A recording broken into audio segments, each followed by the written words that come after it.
Destination, le sud de la Réunion, à l'écart des routes touristiques.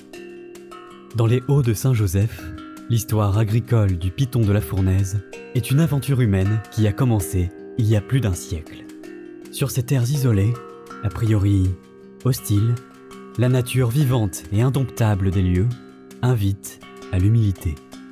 Les producteurs locaux ont su comprendre cette symbiose et travaillent aujourd'hui en harmonie avec la forêt qui les entoure pour proposer des produits du terroir, respectueux de l'environnement et de la biodiversité unique de l'île. C'est une propriété qui est dans ma famille depuis une centaine d'années à peu près. Et moi, j'ai eu la chance d'hériter de cet espace-là qui fait une dizaine d'hectares et qui comprend une forêt de 7 hectares, une forêt de bois de couleur. On a aménagé un petit circuit botanique qui fait environ 1 km sur lequel on présente les différentes espèces de la forêt, les oiseaux, le rôle des forêts. Et voilà, on s'est dit qu'on va essayer de rétablir cette forêt, donc de restaurer l'équilibre qui a été perturbé. Et tout simplement, on va aider la forêt à se régénérer.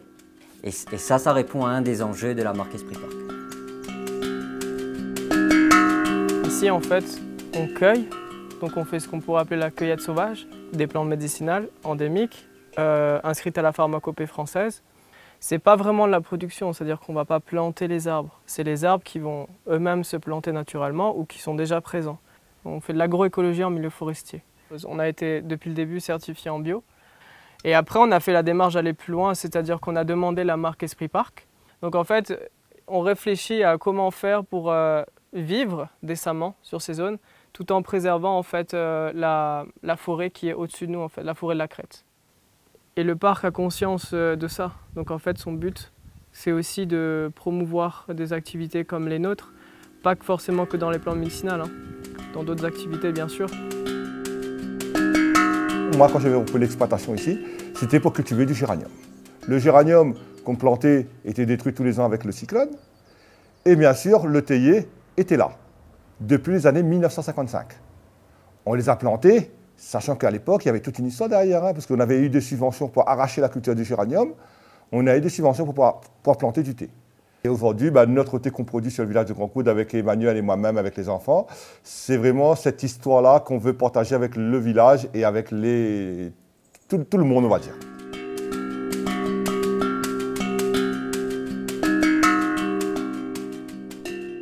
J'étais conseiller en gestion de patrimoine en métropole. Passer du conseiller financier à être agriculteur, c'était pas simple. Mais par contre, lorsqu'on adore la nature, on aime la nature, eh bien on s'implique. C'est ce qui s'est passé pour moi. Sortir de la canne industrielle, venir à la canne artisanale, revenir à une méthode ancestrale sur le galabé, mettre en place le muscovado. C'était naturel pour moi de venir à des produits sains, dans les valeurs de l'Esprit Park. On est à la Plaine des Grègues, c'est dans les Hauts de Saint-Joseph. Pour faire pousser le curcuma, la terre, c'est une terre de roche. Après, il y a des gens qui mécanisent leur exploitation. Mais moi, je veux rester toujours façon traditionnelle, comme auparavant. Je fais la poudre du curcuma pour le curry et pour se soigner. Et aussi la marmelade de curcuma. C'est des produits qui ont été marqués par Esprit Park.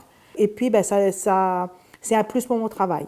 Il y a des gens qui arrivent de chez moi, on est de la métropole, on connaît déjà les produits marqués, on est venu voir vos produits. Et puis, quand ils sortent de chez moi, ils me disent écoute, on voit que tu fais ton travail avec le cœur. Et nous, c'est ça qu'on veut. Voilà, la confiance. Alors là, on est à Grand Coude, sur la partie haute de Grand Coude.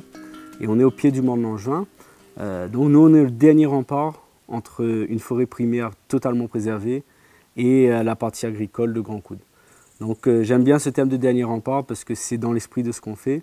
Donc on fait du géranium, on cultive du géranium comme c'était fait historiquement, mais on fait attention à la nature.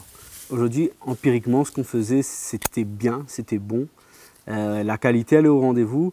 Ce qui nous manquait peut-être, c'était cette valorisation, cette mise en lumière de nos produits, de notre savoir-faire aussi, parce qu'au-delà du produit, il y a le savoir-faire. Et du coup, c'est ce qu'on a fait. On a ramené de la traçabilité, on a ramené de la modernité avec des outils numériques qui nous permettent de suivre nos productions, d'optimiser les rendements et de valoriser aussi à travers les plateformes numériques. Et on fait du traditionnel 2.0. C'est un peu l'esprit de ce qu'on fait aujourd'hui.